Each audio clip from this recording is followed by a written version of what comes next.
And so it's been it's definitely that's definitely been the biggest thing for me, is just still having that competitive aspect, that competitive side of it fueled. Pass rush discipline is something this D-line has been criticized before by Ron. To you, what does good pass rush discipline look like, pass lane discipline, and how do you instill that in these guys so they stop having that criticism? The mantra of 4 rushing is one we used for a few years, and I think that's pivotal. I mean, you don't want guys to rush cautiously, but you want them to be aware. That's the big thing. You got to have a feel. You got to be aware of where the quarterback is. You just got to have that feel. That has to be at the forefront of your mind when you're rushing, because you can't, if you're a defensive end, you can't turn it at 12 yards and expect the quarterback to just be sitting there. That's going to create a massive B gap window. So, that's something we're definitely going to emphasize and work on so that we can get better pressure on quarterbacks.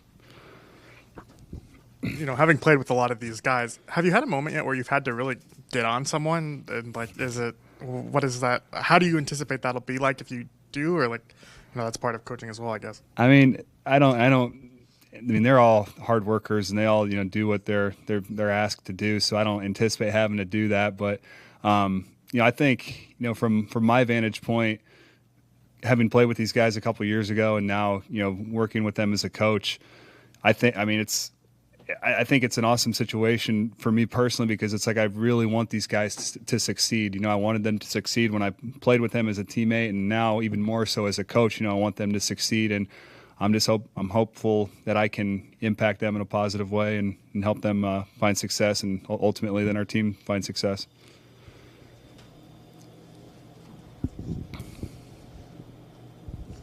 Do you think that Montez and Chase and all the guys you played with will look at you a little bit differently now that you're officially a coach? I don't know. Probably a little bit. But hopefully, they know that I want what's best for them and what's best for the team, and so it's going to be a good situation, I think. I guess my random question would just be since you are a coach, you can discipline your players if they do something wrong. Have you had that yet in regards to, hey, maybe you missed this interception you should have had, give me some up downs? No, I don't think I don't anticipate having to make anybody do up downs, but for me, I think one of the things I've always appreciated about the coaches I've had over the years is that as long as you critique be critical of the performance and not the person, I think that's the best way to go about it. So you can say, oh, hey, here's where you need to do better, but as long as you're not, coming at somebody and being disrespectful to them, then I think it's usually well received. Having been on the player side for a number of years, has anything surprised you about being on the coaching side so far? It's just interesting how your mindset shifts. Also, too, you're used to seeing the schedule, the daily schedule from a player's standpoint, and you're like, okay, practice is done at noon. Okay, I'll do my hour and a half of body maintenance, and I'll be on my way. And then it's like, no, practice is done at noon. Then you got a meeting at 12:15, and that's going to go until it's done. And then it's just seeing the schedule through a different lens has been the biggest thing for me. But then also you kind of look at the game differently now as a coach. Was it important to you to kind of keep it fairly seamless from retiring as a player to really trying to get into coaching immediately? Yeah, that was the goal. I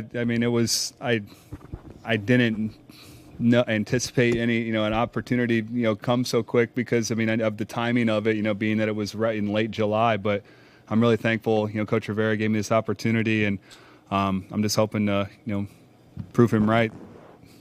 And a lot of guys, and you've talked about helping them when you were playing here.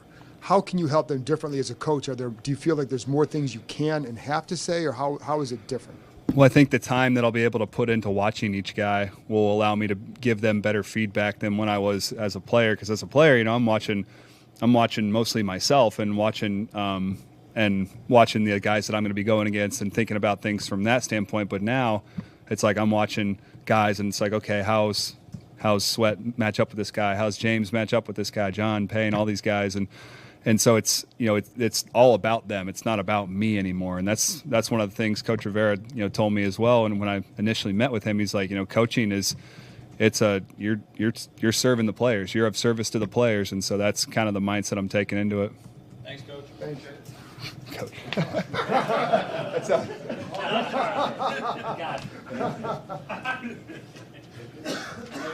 We're good to